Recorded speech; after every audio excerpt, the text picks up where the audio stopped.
I swear, I used to be the kind of guy who minded his own business. Quiet little life, quiet little street, no drama. But the day Mr. Thompson moved in next door, everything changed. I still remember the first thing he said to me. He didn't say, hello, didn't shake my hand. He just pointed at my oak tree and said, that thing's gotta go. I laughed thinking he was joking. Turns out he wasn't. Within a month, he'd called the city 3 times claiming my tree was a hazard. He filed noise complaints against me even when I wasn't home. Somehow, he even got my landlord to start questioning if I was a problem tenant. At first I thought, okay, just ignore him. He'll get bored. But then he went too far. One morning I walked outside and found my car keyed from headlight to taillight. And taped to the windshield was a note in messy handwriting. Maybe now you'll listen. That was the moment I decided. I was going to destroy this man. The day I saw that eviction notice taped to my door, I just stood there in shock. My hands were shaking. I'd never been evicted in my life. I pay my rent on time, I mow my lawn, I even shovel the sidewalk when it snows. Sometimes for my neighbors too.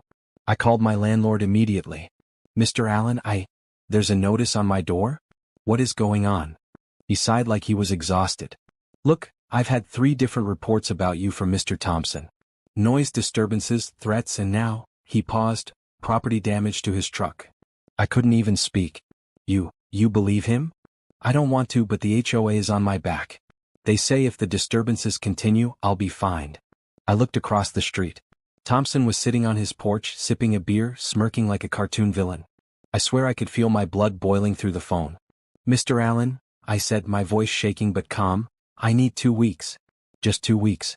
If I can prove he's lying, will you drop this? He hesitated, then finally said, 2 weeks. That's it. From that moment on, I became obsessed. I spent every free minute reviewing camera footage, writing down timestamps, cross-referencing with the harassment log I'd been keeping. Every little thing he did was evidence. Then one night I got my golden ticket. It was around 11:30 p.m. I was in my living room, lights off, scrolling through my phone when I heard footsteps on my porch. I peeked through the blinds and saw him crouched down, unscrewing my porch light. I couldn't believe it. I hit record on my security camera app and watched him tiptoe to my driveway, look around like a bad cartoon spy, and start pouring something onto my car. The next morning, the smell hit me before I even opened the door. Paint thinner. The whole left side of my car was streaked and peeling. That was it. The moment my revenge plan became crystal clear. I called the police and filed a report showing them the footage. They nodded sympathetically, wrote down a few things, but the officer basically said, we can't arrest him unless we catch him in the act or he confesses. You could take this to small claims court though. I wanted to scream. But instead, I smiled. Small claims court meant public records. Public records meant a paper trail. And a paper trail could ruin him. So I went all in. I filed 2 police reports for vandalism and harassment. I sent a certified letter to my landlord documenting every incident. I requested all prior HOA complaints under the Freedom of Information Act. It took a few days, but when I finally opened that HOA envelope, I almost laughed. He had filed 27 complaints against me in 3 months. Dog barking. I don't even have a dog. Illegal business activity. I work in IT from home. Threatening behavior. Apparently walking to my mailbox counts as threatening. This guy wasn't just a jerk, he was building a fake case against me. Here's where my plan shifted from defense to attack mode. I hired a local lawyer, a young hungry guy named Carter who practically rubbed his hands together when I explained the situation. Harassment, defamation, property damage, he said, scribbling notes. This guy's a walking lawsuit. Can we win? I asked. Oh, we can win. But, he leaned back, grinning, we can also make him miserable before we even step foot in court. Step 1. Turn his game against him. Carter sent formal cease and desist letters to Thompson for harassment. He also sent a letter to the HOA threatening to sue them if they didn't intervene. 3 days later, I was drinking coffee on my porch when I heard yelling. Thompson was on the phone, pacing his yard, shouting things like, "What do you mean I'm in violation? He's the problem, not me." That's when I noticed a bright orange tag on his pickup truck. Parking violation. Turns out Carter had also tipped off the city about his truck blocking my lawn. He got fined $250. Step 2. Expose him publicly. Remember those security videos I'd been collecting? I put them together in a neat little folder and sent them to the HOA board and the landlord. Within 24 hours I got an email. We are opening an official investigation into Mr. Thompson's conduct. Please continue to document any incidents. Just when I thought I was winning, Thompson escalated in a way I never saw coming. It was a Friday night. I came home from the grocery store and my entire lawn was covered in trash. Bags ripped open, garbage everywhere. I checked my cameras. It wasn't him. It was 3 teenagers. And behind them, in the distance, leaning against his porch railing, was Thompson holding a wad of cash. He'd paid kids to trash my yard. I realized then, this wasn't just neighbor drama anymore. This was war. When I saw those 3 teenagers running off into the night, leaving my lawn covered in trash, I didn't even yell. I just stood there under the porch light, staring at the mess, and then my eyes locked on the real problem. Thompson, leaning on his railing, arms crossed with that smug little grin. He didn't even try to hide the roll of cash in his hand. I swear I could feel my pulse in my ears. I cleaned up the trash in silence. Every ripped bag, every sticky soda can, every rotting banana peel went into a new garbage bag. But the whole time I was thinking, he wants me to explode. He wants me to yell, to threaten him, to do something he can report. Not this time. Instead, I walked inside, pulled out my phone and sent a video clip to my lawyer. 15 minutes later, he replied, "Perfect. This is intimidation and harassment. We can use this in court. Don't confront him yet." The next morning, I woke up to find a note shoved under my door. It was scrawled in all caps. "Move or else." This guy wasn't even trying to hide anymore. I turned the note over to the police, who added it to my growing file. Officer Ramirez, the one who'd been handling my complaints, gave me a look like, "Yeah, this guy is spiraling." "Honestly," she said, "guys like him, they don't stop until they get slapped with something serious. Keep documenting everything." That weekend, I spent hours editing a video. Not just one clip, all of them. Him sneaking onto my property. Him pouring paint thinner on my car. Him yelling slurs from his porch. The teenagers trashing my yard while he watched. I stitched it all together into a 3-minute highlight reel of insanity, with timestamps and dates in big bold letters. Then I did something a little risky. I uploaded it to a private YouTube link and sent it to the HOA, my landlord, and, just for fun, the local neighborhood Facebook group. By Monday, everyone on the street had seen it. I was taking my trash out when Mrs. Patel waved me over, grinning. "Honey, I knew he was bad, but this? Oh, this is gold. Half the neighborhood wants him gone now." Across the street, Thompson was on his porch, red in the face, yelling into his phone. That night, I got an anonymous letter in my mailbox. No envelope, just a folded piece of paper with messy handwriting. "He's done this before. Check the county records." I felt a chill crawl up my spine. Whoever sent that knew something. The discovery. I went straight to the county website and started digging. And there it was, plain as day. 2017. Civil lawsuit for harassment and property damage. Dismissed after settlement. 2019. Temporary restraining order filed by former neighbors. And the cherry on top. 2021. Evicted from his last home due to hostile behavior toward neighbors. This man was a serial nightmare. I printed everything and gave it to Carter, my lawyer. He nearly laughed out loud. "This is better than I expected," he said. "We can file for an anti-harassment order and sue for damages. With this pattern, the judge will eat it up." But Carter wasn't done. He leaned forward, smirking like he was in a movie. "Let's make him wish he never moved here before we even get to court." The real revenge plan. City and HOA blitz. Carter filed formal complaints with the city, the HOA, and the police, simultaneously. Suddenly, Thompson wasn't just dealing with me. He was dealing with everyone. Public pressure. I accidentally left my YouTube video link unlocked. Within a week, it had over 15,000 views. Mostly locals. People in town recognized him. Financial squeeze. Carter contacted his insurance company about the vandalism. If they dropped his coverage, he'd be paying for that shiny black pickup all by himself. And then came the night of poetic justice. It was 3 a.m. when my phone buzzed. Motion alert from my driveway camera. I opened the app and couldn't believe what I saw.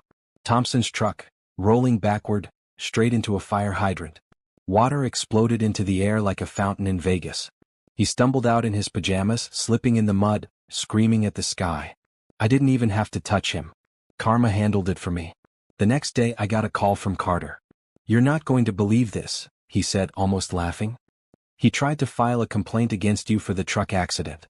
Claimed you sabotaged his brakes." We both knew this was the final straw. "Good," I said. "Because now we take this to court." The morning after Thompson's truck met the fire hydrant, I walked outside with a cup of coffee like it was any other day. He was out there in his soaked driveway, mud on his pajamas, yelling at a tow truck driver. When our eyes met, he froze. For the first time since he moved in, I saw something new in his face. Not anger. Fear. By that afternoon, the official court summons had been delivered to his door. Carter had moved fast. Charges: harassment, property damage, defamation, violation of local ordinances. And on top of that, the HOA had called an emergency meeting. The neighborhood showdown. I'll never forget that night in the community center. The whole street showed up. Mrs. Patel brought cookies like it was a party. Even the teenagers he'd bribed came with their parents. The HOA president cleared his throat and said, "Based on overwhelming evidence, we are voting on whether to begin removal proceedings against Mr. Thompson." Hands went up, almost all of them. I glanced over. Thompson sat in the corner, red-faced, sweating, gripping the armrest like he was on trial for his life. In that meeting, I dropped the final piece of evidence. A manila folder slid across the table. Inside were county records of his past lawsuits and evictions. Gasps filled the room. The HOA president looked up at him and said, "You didn't disclose any of this on your residency form. That's grounds for immediate action." Thompson mumbled something about fake records. But it was over. The courtroom. 2 weeks later, we were in front of a judge. Carter laid out everything like a Netflix drama. Video of him sneaking into my yard. Video of the teens trashing my lawn while he watched. The paint thinner incident. The threatening notes. His long, ugly history with neighbors. Then it was Thompson's turn. He shuffled to the stand, sweaty and shaking, and tried to spin his usual story about me being the aggressor. But the judge just leaned forward and said, "Sir, the video evidence clearly shows you trespassing, vandalizing, and intimidating your neighbor. Do you deny this?" Silence. The verdict: restraining order granted for 3 years. $12,500 in damages awarded to me. Mandatory removal from the neighborhood within 30 days. I could barely keep a straight face as we walked out of that courtroom. Carter just whispered, "That's how you end a nightmare." The aftermath. The day Thompson moved out was glorious. The whole neighborhood came outside. Mrs. Patel waved goodbye like she was sending off a villain in a movie. Someone even played "Hit the Road Jack" on a Bluetooth speaker. As his moving truck pulled away, he glared at me one last time. I just lifted my phone and took a picture. Not to post, just to remember the day I got my life back. The true revenge. Here's the funny part. A few weeks later, Carter called me. "You might want to check the local Facebook page," he said. I opened it, and there he was. Someone had spotted Thompson trying to move into another neighborhood. But thanks to my YouTube video going semi-viral, the new HOA recognized him immediately. They denied his application on the spot. Karma doesn't forget. I'm back to my quiet life now. Coffee on the porch, waving to neighbors, no drama. Sometimes I look at that oak tree, the one he hated so much, and I laugh. Because in the end, he's gone and I'm still here. I thought it was over after the court case. I thought I could finally sit on my porch, drink my coffee, and go back to being the quiet guy at the end of the street. But life had one more twist in store. A few days after Thompson's moving truck disappeared, my phone buzzed with a notification. "Your video has reached 100,000 views."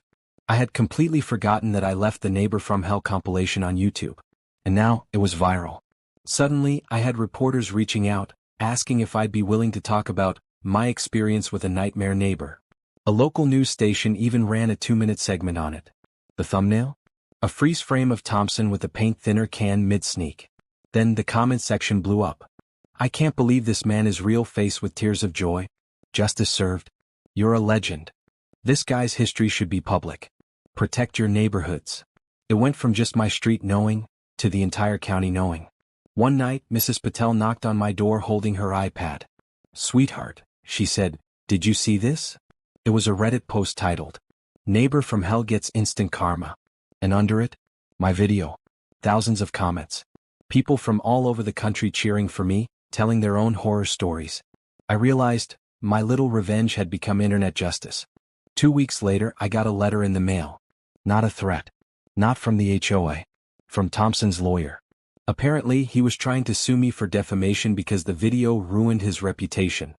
I laughed so hard I nearly spilled my coffee. Carter, my lawyer, was thrilled. "Let him sue," he said. "The video is evidence-based. Truth is the ultimate defense. He's just digging his own grave." We filed a counterclaim for harassment of a protected party because of the restraining order. 2 weeks later, his lawyer dropped the case. That was the last I heard from him. Almost. It was a quiet Sunday morning when my new security system pinged. I checked the camera feed and saw a U-Haul truck stopped in front of my house. The driver? Thompson. My heart skipped, but then I saw him get out, look around nervously, and place a single cardboard box on my porch. He got back in the truck and drove away. I waited until he was long gone, then opened the box. Inside there was a framed picture of my oak tree, with a post-it note stuck to the glass. It said, "You win." That was the moment I realized my revenge was complete. I didn't need to fight anymore. He had admitted defeat. After Thompson disappeared for good, the neighborhood felt lighter. I didn't realize how much weight he'd put on all of us until it was gone. The kids played outside again. Mrs. Patel started having little porch gatherings with cookies and lemonade. Even my landlord, Mr. Allen, came by one day just to say, "Sorry I doubted you." I just smiled. Water under the bridge. But inside, I wasn't the same person anymore. Months of dealing with him had turned me into someone who noticed everything. Every car that slowed down in front of my house. Every rustle near my oak tree. Every unfamiliar face on the street. It took a while to unlearn that paranoia. Then, one random Tuesday, I got an email that made me spit out my coffee. "We'd like to feature your story on a Netflix documentary about crazy neighbors." At first, I thought it was a scam. But nope. They had seen my viral video and wanted to include it in an episode of a true crime-style series about extreme neighbor disputes. They even offered to pay me a small appearance fee. I said yes. A month later, a small crew was sitting in my living room, filming me telling the story I'm telling you now. I remember the producer asking, "What was the moment you knew you had him?" And I said, "The day he tried to frame me for keying his own truck." That was the day I realized I wasn't dealing with a neighbor. I was dealing with a cartoon villain. They laughed. I laughed. And for the first time in a long time, I felt free. About 2 weeks after filming, someone sent me a news link. It was a mugshot. Thompson had been arrested in another county for harassing new neighbors. I shook my head, half amused, half amazed. Some people never change. I posted the article to the same neighborhood Facebook page where my story started, and the comments were gold. "Of course it's him," faced with tears of joy. "Karma is undefeated. OP should get royalties for this man's downfall." The Netflix episode eventually aired. There I was, sitting on my porch, sipping coffee, telling the story of the neighbor from hell. Millions of people watched it. And the best part? I didn't even have to lift a finger to ruin his life. A year has passed since Thompson left my street. The oak tree is still standing. My porch light works just fine. And every morning, I drink my coffee in peace, listening to the birds instead of my neighbor cursing at the world. I didn't realize how much he'd changed me until life went quiet again. I started talking to my neighbors more. We even started a little community group chat to keep an eye out for each other. Funny thing is, it was Thompson who made us closer. By being the common enemy, we all survived. Mrs. Patel jokes that our street is haunted by his ghost, but it's a good ghost. A reminder that life can go from calm to chaos in one moving truck, and back to calm again. One sunny afternoon, I got a message from Carter, my lawyer.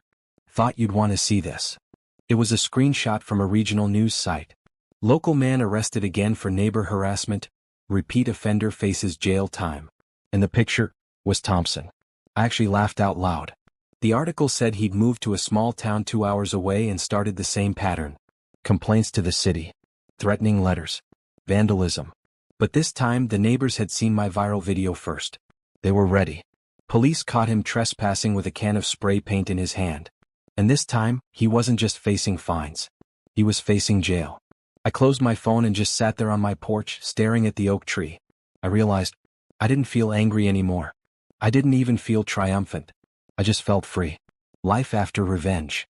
Sometimes people ask me if I regret the months I spent obsessing over him. Honestly? No.